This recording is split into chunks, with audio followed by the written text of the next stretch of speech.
قل اندعو من دون اللہ ما لا ينفعنا ولا يضرنا، اے نبی ان سے کہیے کیا ہم پکاریں اللہ کو چھوڑ کر ان چیزوں کو جو نہ ہمیں نفع پہنچا سکتی ہیں نہ نقصان؟ یہ بت کیا نفع پہنچائیں گے تمہیں، کیا نقصان پہنچائیں گے؟ خود اپنی حفاظت کر نہیں سکتے، اپنی مکھیاں اڑا نہیں سکتے، ان کو پکارتے ہو، ان کے سامنے سجدے کرتے ہو، ان کو متھے ٹیکتے ہو۔ اندعو من دون اللہ ما لا ينفعنا ولا يضرنا، خیر بت کی بات تو ہو گئی بہت ہی واضح، باقی بھی اس کائنات کے اندر کوئی کسی کے لیے نہ خیر کے پر قدرت رکھتا ہے نہ شر پر، الا باللہ، لا حول ولا قوت الا باللہ۔ یہ یقین ہو جائے تب توحید مکمل ہوگی۔ پھر کس کے سامنے آدمی سر جھکائے خواہ، کس کے آگے اپنی عزت نفس پیش کرے، اس کا دھیلا کرے؟ کسی کے ہاتھ میں اختیار ہے ہی نہیں، لا حول ولا قوت الا باللہ۔ حدیث میں آیا ہے، حضرت عبداللہ ابن عباس کو مخاطب کر کے کہا ہے کہ نوجوان اس بات کو اچھی طرح جان لے، اگر تمام دنیا کے انسان مل کر چاہیں، اولکم و آخرکم و انسکم و جنکم، کہ تمہیں کوئی فائدہ پہنچا دے، نہیں پہنچا سکتے جب تک کہ اللہ نہ چاہے، اور تمام انسان چاہے تمہیں کوئی نقصان پہنچا دے، نہیں پہنچا سکتے جب تک اللہ نہ چاہے۔ تو پھر یک درگیر و محکم گیر پکارو اللہ کو، کسی اور کو پکارنے کا، کسی اور سے سوال کرنے کا، کسی اور سے ڈرنے کا، کسی اور سے التجائیں کرنے کا، کسی اور کا استغاثہ کرنے کا، دہائی دینے کا کیا فائدہ؟ قل اندعو من دون اللہ ما لا ينفعنا ولا يضرنا ونرد على اعقابنا، اور ہم جو ہے اپنی ایڑیوں کے بل لوٹا دیے جائیں، بعد اذ ہدانا اللہ، جبکہ ہمیں تو اللہ نے ہدایت دے دی ہے۔ کالذی استہوتہ الشیاطین فی الارض حیران، کیا اس طرح کے آدمی ہم بن جائیں کہ جن کو شیاطین نے، جنوں نے کسی جنگل میں بیابان میں اس کی مت مار دی ہو، راستہ بھلا دیا ہو، اب اسے کچھ نظر نہیں آ رہا۔ لہو اصحاب یدعونہ الی الہدی ائتنا، ہیں اس کے ساتھی جو اس کو پکار رہے ہیں کہ آؤ ہماری طرف، ہدایت کی طرف آؤ، ہمارے پاس آؤ۔ قل ان ھدی اللہ ھو الھدی، یہ نقشہ کھینچ دیا گیا ہے جماعتی زندگی کی کتنی برکت ہے۔ آپ اکیلے ہو، کہیں بھٹک گئے ہو، تو پھر یہ کہ آپ کے لیے سیدھے راستے پر آنا بہت مشکل ہو جائے گا۔ جماعتی زندگی ہے، ساتھی ہیں، جس کو کہا ہے سورہ توبہ میں کونوا مع الصادقین، معیت اختیار کرو، رہو ساتھ سچوں کے۔ کسی وقت ہوتا ہے انسان کو کوئی ایسی آزمائش پیش آ گئی ہے، اس کا دماغ چکرا گیا ہے، گھوم گیا ہے، نہیں سمجھ میں آ رہا، راستہ نہیں نکل رہا، مشکل بڑی آ گئی ہے، ایک طرف حرام ہے لیکن یہ ہے کہ دباؤ کو بہت پڑ رہا ہے، گھر والوں کا پڑ رہا ہے، بچوں کا پڑ رہا ہے، بیوی کا پڑ رہا ہے، راستہ غلط ہے۔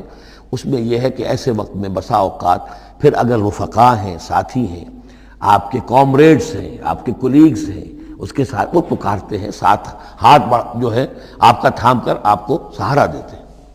قل ان ھدی اللہ ھو الھدی، یقیناً ہدایت کہہ دیجئے اللہ ہی کی ہدایت اصل ہدایت ہے۔ وَأُمِرْنَا لِنُسْلِمَ لِرَبِّ الْعَالَمِينَ، اور ہمیں تو حکم یہ ہوا ہے کہ ہم تمام جہانوں کے پروردگار کی تابع داری اختیار کریں اور فرما برداری اختیار کریں۔ وَنَقِيمُ الصَّلَاةَ وَاتَّقُوهُ، اور یہ کہ نماز قائم کرو اور اس کا اللہ کا تقوی اختیار کرو۔ وَهُوَ الَّذِي إِلَيْهِ تُحْشَرُونَ، اور وہی ہے جس کی طرف کہ تمہیں جمع کر دیا جائے گا۔ وَهُوَ الَّذِي خَلَقَ السَّمَاوَاتِ وَالْأَرْضَ بِالْحَقِّ، اور وہی ہے جس نے آسمان اور زمین بنائے ہیں حق کے ساتھ۔ یہاں حق کے کیا معنی ہے؟ ود اے پرپس، یہ بیکار نہیں ہے۔ ربنا ما خلقت ھذا باطلا، اے رب ہمارے تو نے یہ سب باطل نہیں بنایا، بیکار نہیں بنایا، بے مقصد نہیں بنایا۔ سورہ آل عمران کی آخری رکوع کی جو وہ دعا ہے، بلکہ باطل کے مقابلے میں کیا؟ حق۔ وَهُوَ الَّذِي خَلَقَ السَّمَاوَاتِ وَالْأَرْضَ بِالْحَقِّ وَيَوْمَ يَقُولُ كُن فَيَكُونُ، اور جس دن وہ کہے گا ہو جا، وہ ہو جائے گا۔ کیا ہو جائے گا؟ جب وہ چاہے گا اس کائنات کو لپیٹ بھی دے گا، اسی نے بنایا ہے حق کے ساتھ، اور اس کو اسی کے حکم سے لپٹ جائے گی۔ آگے چل کر آئے گا یوم نطوی السماء کطی السجل للکتب، جس دن کہ ہم تمام خلاؤں کو اور فضاؤں کو اور آسمانوں کو، ان سب کو ایسے لپیٹ دیں گے جیسے کہ تم کتابوں کا تومار لپیٹ لیتے ہو۔ والسماوات مطویات بیمینہ، تمام یہ خلا اور سما یہ سب اللہ کے داہنے ہاتھ میں لپٹے ہوئے ہوں گے۔ قولہ الحق، اس کا فرمانا ہی حق ہے۔ اس کا کیا معنی ہے؟ صرف اس کا کہہ دینا کن، بس، اس سے کسی اور شے کی ضرورت نہیں ہے۔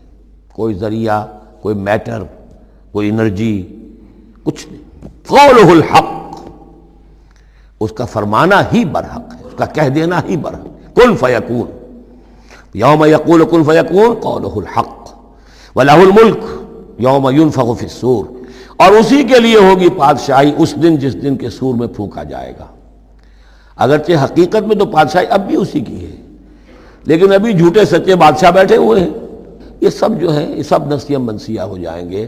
لمن الملک اليوم للہ الواحد القہار، معلوم کیا کہ اب بھی اگرچہ بادشاہی اسی کی حقیقت میں، لیکن یہ جھوٹے سچے ڈرامے والے خدا جو ہیں کچھ نہ کچھ بیٹھے نظر آتے ہیں بادشاہ۔ وَلَهُ الْمُلْكُ يَوْمَ يُنفَخُ فِي الصُّورِ، عالم الغیب، وہ تمام غیب کا جاننے والا، والشہادہ، اور کھلی باتوں کا جاننے والا، وَهُوَ الْحَكِيمُ الْخَبِيرُ، اور وہ کمال حکمت والا اور ہر شے سے باخبر۔ وَإِذْ قَالَ إِبْرَاهِيمُ لِأَبِيهِ آزَرَ، اب اس میں آپ دیکھیں گے اس سورہ مبارکہ میں حضرت ابراہیم کا ذکر ہے اور پھر ان کی نسل کے بعض انبیاء کرام کا ذکر ہے۔ ایک گلدستہ تو ہم پڑھ آئے ہیں سورہ نساء کے آخر میں، وہاں 13 انبیاء اور رسل کے نام آئے تھے۔ یہاں اس سے ذرا بڑا گلدستہ آئے گا، یہاں پہ 17 انبیاء اور رسل کے نام آئیں گے۔ پھر حضرت ابراہیم علیہ السلام کا ذکر یہاں آیا ہے، اور جو جن رسولوں کی قوموں پر ہلاکت کے بارے میں قرآن میں صراحت کے ساتھ مذکور ہے، ان 6 کا ذکر جو ہے سورہ اعراف میں آئے گا۔ حضرت ابراہیم علیہ السلام کی قوم کا کیا حشر ہوا یہ صراحت کے ساتھ قرآن میں مذکور نہیں ہے۔ جو قوم نوح کے ساتھ، ہود کے ساتھ، قوم صالح کے ساتھ، قوم شعیب کے ساتھ ہوا، تو حضرت ابراہیم علیہ السلام کے معاملے کو علیحدہ نکال لیا ہے، وہ سورہ انعام میں، اور باقی جو ہے نوح، ہود، صالح اور شعیب، لوط اور موسیٰ، ان کا ذکر جو ہے وہ آپ کو ملے گا سورہ اعراف میں، اس لیے کہ ان کا معاملہ ایام اللہ کا ہے۔ تو فذکرہم بایام اللہ، التذکیر بآلاء اللہ اس میں ہے، التذکیر بایام اللہ اس میں ہے، لہذا یہاں حضرت ابراہیم کا ذکر ہے۔ وَإِذْ قَالَ إِبْرَاهِيمُ لِأَبِيهِ آزَرَ أَتَتَّخِذُ أَصْنَامًا آلِهَةً، اور یاد کرو جب کہ کہا ابراہیم نے اپنے باپ آزر سے، کیا تم نے ان بتوں کو اپنا خدا بنا رکھا ہے؟ یہاں جو آزر کا لفظ خاص طور پر آیا ہے میرے نزدیک، یہ اصل میں تورات کی نفی کے لیے، تورات میں تارح نام لکھا گیا ہے، گویا اس کی تصحیح کے لیے، ورنہ یہاں کوئی خاص ضرورت نہیں تھی۔ وَإِذْ قَالَ إِبْرَاهِيمُ لِأَبِيهِ، یہ کافی تھا، لیکن نام اس لیے دیا گیا کہ تورات پڑھنے والوں کو مغالطہ ہوتا ہے، اور اسی مغالطے کو اہل تشیع نے اختیار کر لیا ہے۔ انہوں نے تورات میں جو نام دیا گیا ہے اسے حضرت ابراہیم کا باپ کہا ہے، اور حضرت یہ جو آزر تھا اس کو کہا ہے کہ یہ چچا تھا۔ اس کی خاص وجہ ہے، وہ پھر کسی موقع پر بیان ہوگی، لیکن یہ کہ تورات کی اس غلطی کو اہل تشیع نے اختیار کیا، قرآن مجید نے اسی کی نفی کے لیے یہاں پر حضرت ابراہیم کے والد کا نام صراحتاً بتا دیا کہ آزر ہے۔ وَإِذْ قَالَ إِبْرَاهِيمُ لِأَبِيهِ آزَرَ، اور یاد کرو جب کہ کہا تھا ابراہیم نے اپنے باپ آزر سے، أَتَتَّخِذُ أَصْنَامًا آلِهَةً، کیا آپ نے ان بتوں کو اپنا الہ بنایا ہوا ہے؟ انی اراک وقومک فی ضلال مبین، میرا تو خیال یہ ہے، میری رائے تو یہ ہے کہ آپ بھی اور آپ کی قوم بھی کھلی گمراہی میں مبتلا ہے۔ وَكَذَلِكَ نُرِي إِبْرَاهِيمَ مَلَكُوتَ السَّمَاوَاتِ وَالْأَرْضِ، اور اسی طرح ہم دکھانے لگے یا دکھاتے رہے ابراہیم کو آسمانوں اور زمین کے ملکوت۔ ملکوت سے مراد کیا ہے کہ اللہ تعالیٰ نے اس کائنات کا جو نظام قائم کیا، جسے میں کہتا ہوں کہ جو یونیورسل ایک گورنمنٹ ہے، اس کا ایک نظام ہے، اس کے کارندے ہیں، تو اس کے مشاہدہ اللہ تعالیٰ اپنے رسولوں کو کراتا ہے، تاکہ ان کا یقین جو ہے وہ یقین اس درجے کا ہو جائے کہ جیسے کہ اپنی آنکھوں سے دیکھی ہوئی چیزیں، وَلَيَكُونَ مِنَ الْمُوقِنِينَ، اور تاکہ وہ پوری طرح یقین کرنے والوں میں سے ہو جائے۔ لیکن واو چونکہ یہاں آیا، اس سے پہلے ہم محذوف مانیں گے تاکہ وہ اپنی قوم پر حجت قائم کر سکے اور پوری طرح یقین کرنے والوں میں سے ہو جائے۔ یہ جو آگے آ رہا ہے یہ در حقیقت حضرت ابراہیم علیہ السلام کی طرف سے اپنی قوم پر حجت کو اس طور سے پیش کیا گیا ہے۔ بعض حضرات کے نزدیک یہ ہے کہ یہ حضرت ابراہیم کا اپنا ذہنی ارتقاء ہے کہ واقعتاً انہوں نے سمجھا یہ ستارہ خدا ہے، پھر ڈوب گیا تو کہا کہ نہیں یہ تو ڈوب گیا، پھر چاند کو دیکھا تو چاند خدا ہے، پھر کہا نہیں یہ تو یہ بھی جو ہے غروب ہو گیا، پھر سورج کو کہا۔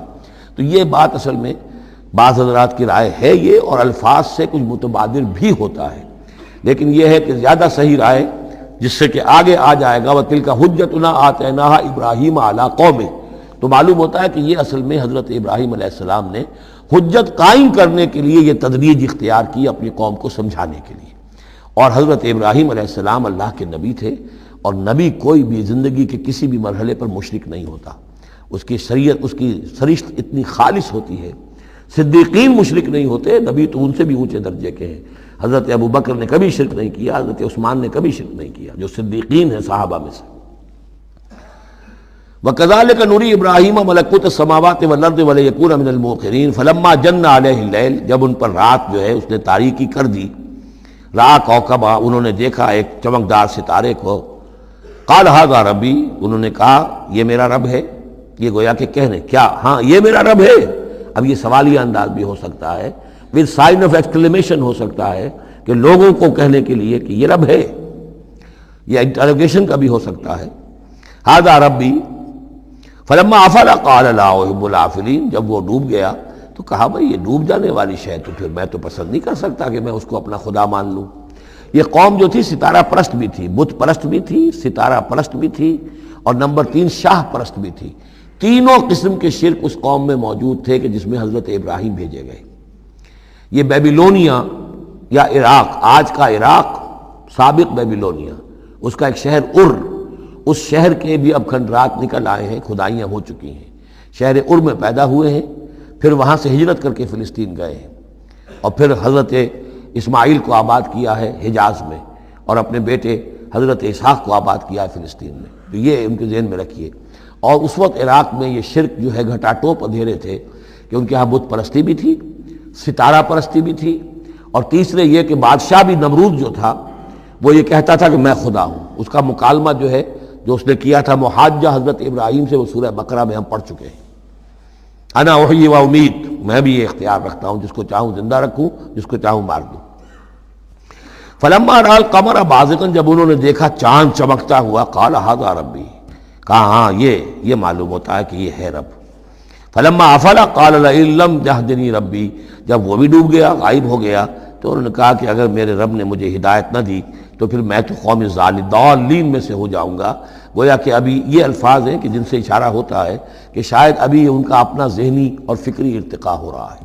میں نے کہا تھا کہ الفاظ سے متبادر ہوتا ہے، لیکن یہ کہ ان دونوں چیزوں کو، دونوں سائڈز کو ناپ تول کر جو رائے بنتی ہے وہ دوسری ہے۔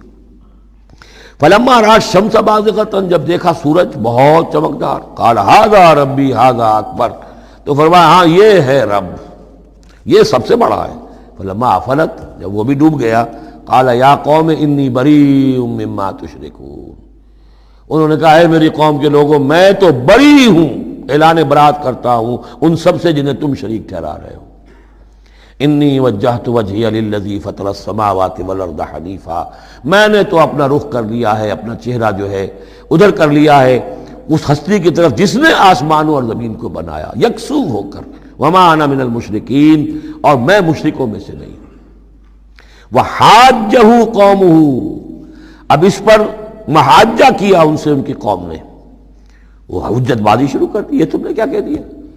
سارے دیویوں کی نفی کر دی، سارے ستاروں کی نفی کر دی، ہر چیز کی نفی کر دی، اب تم پر مار پڑے گی فلاں دیوی کی اور فلاں ستارے کی نحوست جو ہے اس کا تم نے انکار کیا، اب تیار ہو جاؤ، اب تمہارے اوپر شامت آئے گی۔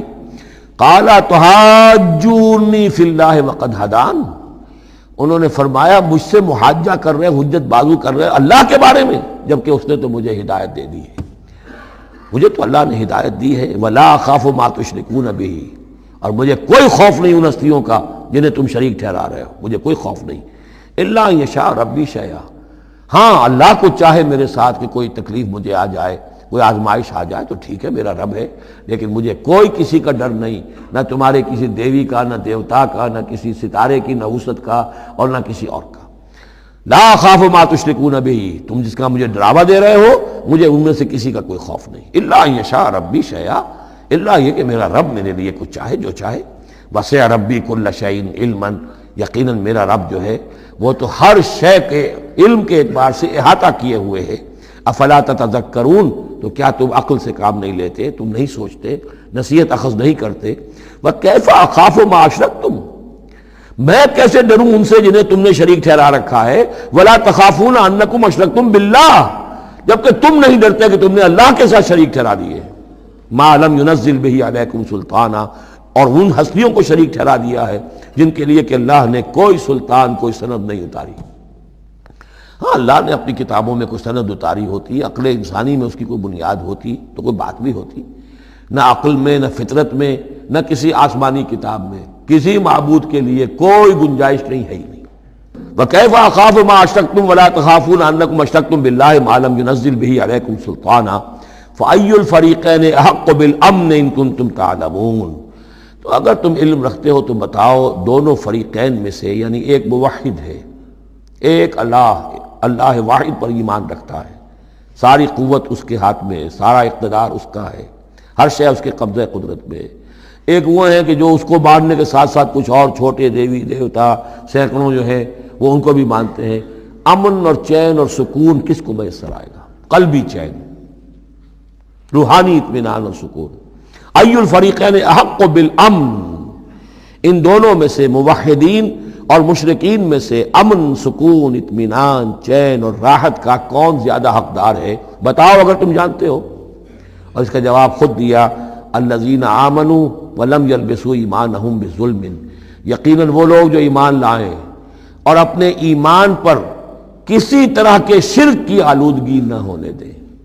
یہاں لفظ ظلم آیا ہے، ظلم کسی چھوٹے گناہ کو بھی کہہ سکتے ہیں، اسی لیے اس پر صحابہ گھبرا گئے تھے کہ حضور کون شخص ہوگا کہ جس نے کبھی کوئی ظلم نہ کیا ہو، اور نہیں تو اپنے اوپر ظلم کرتا ہے آدمی، کسی پر ظلم کرتا ہے۔ تو اس کا تو مطلب ہے کوئی شخص بھی یہ جو مقام ہے جو یہاں بیان کیا جا رہا ہے اس کا جو سزاوار اور اس کا حقدار نہیں ہو سکتا۔ آپ نے فرمایا نہیں، یہاں ظلم سے مراد شرک ہے۔ پھر آپ نے سورہ لقمان کی آیت پڑھی، اس میں فرمایا کہ ان الشرک لظلم عظیم، وَإِذْ قَالَ لُقْمَانُ لِابْنِهِ يَا بُنَيَّ لَا تُشْرِكْ بِاللَّهِ إِنَّ الشِّرْكَ لَظُلْمٌ عَظِيمٌ۔ یہاں پر ظلم سے مراد شرک ہے، یعنی ایمان ایسا ہو کہ جو شرک کی ہر آلودگی سے پاک ہو۔ میں یہاں پھر تذکرہ کیے دیتا ہوں، شروع میں بھی عرض کیا تھا، شرک کسے کہتے ہیں، شرک کی قسمیں کون کون سی ہیں، کون کون سے بھیس بدل کر یہ شرک آتا ہے۔ باہر رنگے کے خواہی جامہ می پوش، من اندازے قدت را می شناسم، تم چاہے کسی بھی رنگ کا لباس پہن کے آ جاؤ، میں تمہیں تمہارے قد سے پہچان لوں گا۔ تو قد سے پہچاننا جو ہے شرک کا آسان نہیں ہے، بھیس بدلتا ہے یہ، اس کے لیے ضروری ہے۔ اور آج کے دور میں شرک کس کس شکل میں موجود ہے اس کا سمجھنا بہت اہم ہے۔ اس موضوع پر میرے 6 گھنٹے کے کیسٹس موجود ہیں۔ الذین آمنوا ولم یلبسوا ایمانہم بظلم، یقیناً وہ لوگ جو ایمان لائے اور جنہوں نے اپنے ایمان میں کسی بھی نوع کے شرک کی آمیزش نہ ہونے دی، اولئک لہم الامن وہم مہتدون، ان کے لیے ہے امن اور وہی ہوں گے راہیاب۔ یہ امن اور ایمان اور اسلام اور سلامتی کا جو آپس میں تعلق ہے لفظی اعتبار سے، وہ اس دعا میں بہت نمایاں ہو جاتا ہے کہ جو حضور ہر نیا جو چاند دیکھتے تھے ہر مہینے کا تو دعا مانگتے تھے، اللہم اہلہ علینا بالامن والایمان والسلامت والاسلام، اے اللہ یہ مہینہ جو شروع ہو رہا ہے اس نئے چاند کے ساتھ، ہلال کے ساتھ، اسے ہم پر طلوع فرما امن اور ایمان کے ساتھ اور سلامتی اور اسلام کے ساتھ۔ تو یہ بڑا گہرا ربط ہے ان الفاظ کے اندر۔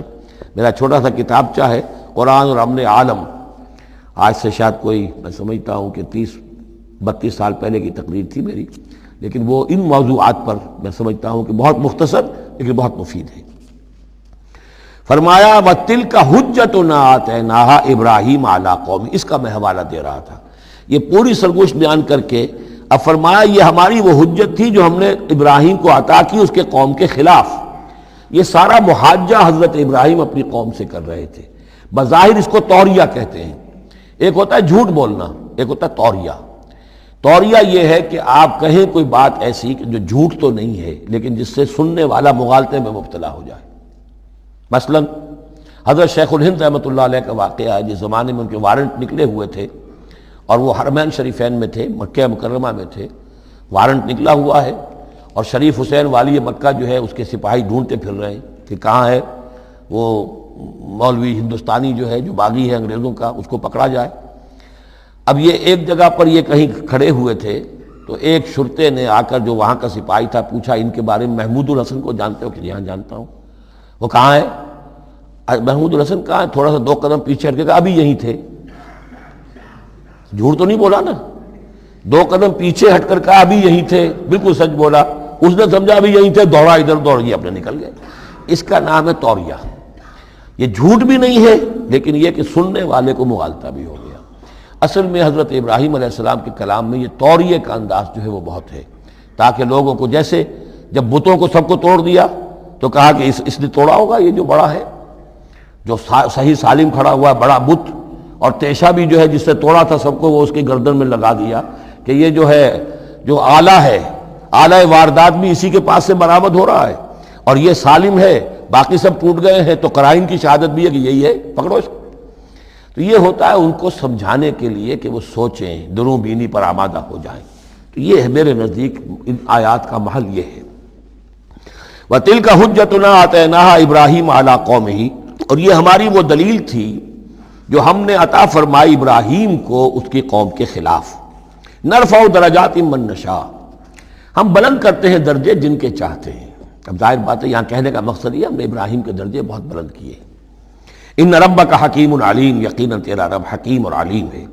وَوَهَبْنَا لَهُ اسحاق وَيَعْقُوب، اب وہ گلدستہ شروع ہو رہا ہے، اور ہم نے اسے عطا فرمایا اسحاق جیسا بیٹا، یعقوب جیسا پوتا، کلًا ہدینا، سب کو ہم نے ہدایت دی، وَنُوحًا ہدینا من قبل، اور نوح کو ہم نے ہدایت دی تھی ان سے بھی پہلے، وَمِن ذُرِّيَّتِهِ، اور ان کی اولاد میں سے، حضرت ابراہیم کی اولاد میں سے، داؤد و سلیمان و ایوب و یوسف و موسیٰ و ہارون، کیسے کیسے عظیم نبی ہم نے اٹھائے، داؤد جیسا بادشاہ، سلیمان جیسا بادشاہ، ایوب اور یوسف اور موسیٰ اور ہارون۔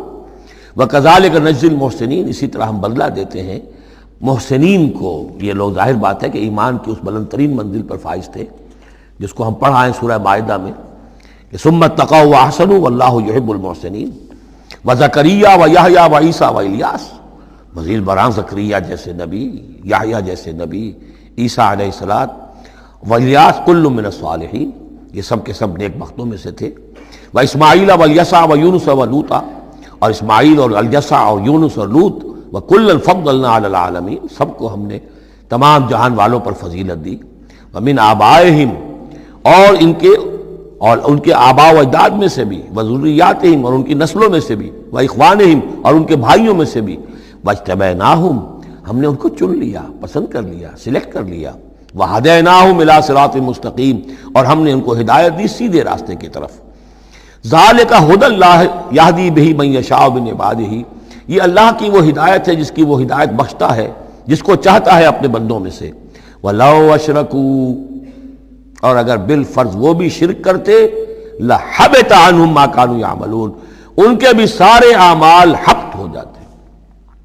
شرک اتنی بری شے ہے، اتنے اونچے اونچے مراتب، اتنے اعلیٰ اعلیٰ مقامات، اللہ کی محبوب شخصیتیں، اولو العزم پیغمبر اور یہ عظیم انبیاء، لیکن بالفرض یہ سمجھانے کے لیے، ظاہر بات ہے کوئی امکان نہیں تھا کہ وہ شرک کرتے، لیکن ہمیں سمجھانے کے لیے شرک وہ شے ہے، ان اللہ لا یغفر یشرک بہ ویغفر ما دون ذلک لمن یشاء ولو اشرکوا لحبط عنہم ما كانوا یعملون، اگر وہ شرک کرتے تو ان کے بھی تمام اعمال حبط ہو جاتے۔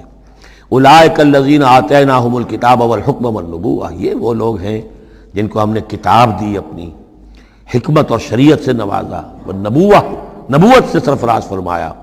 وَإِن يَكْفُرْ بِهَا هَؤُلَاءِ، اور اگر کفران نعمت کریں یہ لوگ اس کی، یہ جو آیات اب اللہ تعالیٰ نے دی ہیں تمہیں اے محمد صلی اللہ علیہ وسلم، اگر یہ لوگ ان آیات کی اب ناشکری کر رہے ہیں، کفران نعمت کر رہے ہیں، اگر وہ ان سے فائدہ نہیں اٹھا رہے، ان کی روشنی سے اپنے دلوں کو منور نہیں کر رہے، فقد وکلنا بہا قوما لیسوا بہا بکافرین، تو ہم نے ایک اور قوم کو تیار کر رکھا اس کام کے لیے کہ وہ اس کی ناقدری نہیں کرے گی، یعنی یہ کہ مدینہ کے انصار انشاءاللہ اس کی قدر کریں گے۔ مکے کے یہ لوگ جو ہیں اگر ناقدری کر رہے ہیں محمد صلی اللہ علیہ وسلم، اور تمہاری باتیں جو ہیں اب تک 10-11 برس ہونے کو آ گئے ہیں، اس کے نتائج جو ہیں بڑے ہی کم سے کم یہ کہ مایوس کن نہیں تو دل شکن ضرور ہے۔ محمد جیسا مبلغ اور رسول اور داعی اور مربی اور مزکی اور معلم، اور 10-12 برس کی جد و جہد میں بمشکل 150 پونے 200 آدمی، پہلے 10 برس میں تو بمشکل 125 آدمی۔ تو یہ ہے کہ اس اعتبار سے فَإِن يَكْفُرْ بِهَا هَؤُلَاءِ، اگر یہ لوگ کفران نعمت کر رہے ہیں ان کا، فقد وکلنا بہا، تو ہم نے کچھ مقرر کر دیے ہیں کچھ اور لوگ، قومن، ایک ایسی قوم لیسو بہا بکافرین جو ان کی شاید ان کی جو اس کی ناشکری نہیں کریں گے. کچھ پتہ نہیں یہ ہماری جو دعوت رجوع القرآن ہے جو کہاں کہاں پھیل رہی ہے. تو یہ بہرحال یہ آیت بڑی اہم ہے اس اعتبار سے آج کے دور میں خاص طور پر یہ ہے کہ کوئی مایوسی انسان کو ہونی نہیں چاہیے. ہمیں تو پتہ بھی نہیں ہے کہ کہاں کہاں یہ بات پھیل رہی ہے. ممکن ہی نہیں ہے مجھے معلوم ہو کہ میرے کیسٹ کہاں کہاں پہنچ گئے. وہ تو جہاں کہیں بھی جاتا ہوں دیکھتا ہوں سنتا ہوں, کوئی کہتا ہے میرے پاس 300 کیسٹ آپ کے ہیں, کوئی کو ملتا ہے میرے پاس اتنے کیسٹ آپ کے ہیں, میں سنتا ہوں. تو اب یہ دعوت پھیل رہی ہے. اب یہ میں نہیں کہہ سکتا کہ کس جگہ پر یہ جڑ پکڑے زمین کے اندر اور یہ انقلابی دعوت جو ہے قرآن کی وہ وہاں ایک تناور درخت بنے, ایک تحریک زبردست انقلابی اٹھے. فَإِن يَكْفُرْ بِهَا هَؤُلَاءِ فَقَدْ وَكَّلْنَا بِهَا قَوْمًا لَيْسُوا بِهَا بِكَافِرِينَ. اگر یہ اس کی ناقدری کر رہے ہیں تو اے نبی آپ آزردہ خاطر نہ ہو, ہم نے ایک اور قوم کو تیار کر لیا ہے کہ وہ اس کی ناقدری نہیں کریں گے. أُولَٰئِكَ الَّذِينَ هَدَى اللَّهُ فَبِهُدَاهُ مُقْتَدِهْ. یہ وہ لوگ ہیں جن کو اللہ نے ہدایت دی تھی. یہ 17 نام جو اوپر ہم نے پڑھے ہیں, فرمایا کہ اللہ فرما رہا ہے ہم نے انہیں ہدایت دی تھی. فَبِهُدَاهُ مُقْتَدِهْ, تو آپ بھی ان کی ہدایت کی پیروی کیجئے. یہ بہت اہم نقطہ ہے جو یہاں پر نوٹ کر لینے کا ہے کہ جو بھی سابقہ انبیاء کے معاملات کہیں آئیں اور ان کی نفی نہ آئے, وہ چیز گویا کہ ہم مسلمانوں کے لیے بھی وہ چیز جو ہے وہ اس قابل ہے کہ ہم اس کی اتباع کریں, اس کی پیروی کریں, اس کو مانیں. چنانچہ اسی اعتبار سے یہ رجم اور قتل مرتد یہ 2 سزائیں جو ہیں یہ ہمارے ہاں اہل سنت نے اور سب تمام مسلمانوں نے یہ لی ہے کہ رجم کی سزا قرآن میں نہیں ہے, یہ سابق شریعت کی سزا ہے جس کو حضور نے برقرار رکھا ہے. قتل مرتد کا ذکر بھی قرآن مجید میں نہیں ہے, یہ بھی سابق امت کے اندر سابق شریعت کی سزا ہے جس کو برقرار رکھا گیا ہے. جب تک کسی شے کی نفی نہ ہو جائے سابق جو بھی شریعت ہے اس وقت تک یہ ہے کہ وہ چیز بھی لاگو رہے گی. فرمایا اولئک الذین ھدی اللہ فبہداہ مقتدہ قل لا اسألکم علیہ اجرا, اور کہہ دیجئے کہ میں تم سے اس پر کسی اجر کا طالب نہیں ہوں, میں نے تم سے کوئی محنتانہ کا بھی طلب نہیں کیا, تم سے کوئی معاوضہ نہیں مانگا. ان هو الا ذکری للعالمین, یہ نہیں ہے مگر تمام جہان والوں کے لیے یاد دہانی ہے, نصیحت ہے. جو چاہے اس سے کسب فیض کرے, جو چاہے اس سے نور حاصل کرے, جو چاہے اس سے صحیح صراط مستقیم تک کی رہنمائی اخذ کر لے, یہ تو اللہ تعالیٰ کی طرف سے ایک صدقہ جاریہ ہے. ان ہوا الا ذکری للعالمین, یاد دہانی اور نصیحت ہے تمام جہان والوں کے لیے. بارک اللہ لی ولکم فی القرآن العظیم ونفعنی وإیاکم بالآیات والذکر الحکیم.